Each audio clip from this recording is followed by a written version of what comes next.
ఏపీలో దుమారం రేపుతున్న land title చట్టంపై జరుగుతున్నదంతా తప్పుడు ప్రచారమేనని తేల్చి చెప్పారు ప్రముఖ రాజకీయ విశ్లేషకులు పెంటపాటి పుల్లారావు.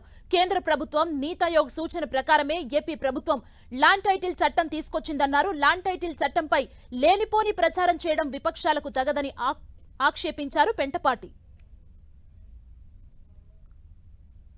కూడా ఎందుకు అర్థం అవట్లేదంటే వైఎస్ఆర్సీపీ గవర్నమెంట్ ఎంత సైలెంట్ గా ఎంత సాఫ్ట్ గా ఎందుకుంటుంది.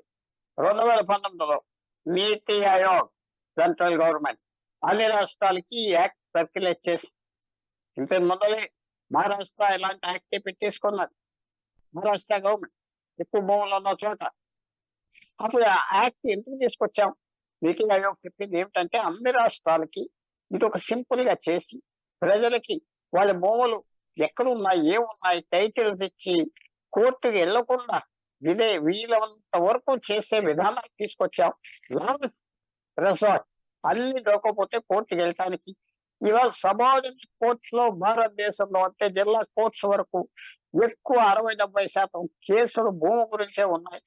ఇది చాలా కష్టమైన పని అని సింపుల్ చేయడానికి నీతి ఆయోగ్ గవర్నమెంట్ ఆఫ్ ఇండియా అన్ని రాష్ట్రాలకు పంచితే ఆబ్వియస్ గా ఆంధ్రప్రదేశ్ ప్రభుత్వం టేకప్ చేసింది, అసెంబ్లీలో పాస్ కూడా అవ్వింది. తీసుకొచ్చింది ఇది పెద్ద విశేషంగా గవర్నమెంట్ ఉన్న వాళ్ళు ఇది ఏదో భూములు రక్షిస్తారంటే సెంట్రల్ గవర్నమెంట్ అలా పని చేస్తారా? చేయదు. అలా కండిషన్ తో క్లాజెస్ ఉంటే కోర్టుకి వెళ్ళి ఆప్ చేయొచ్చు.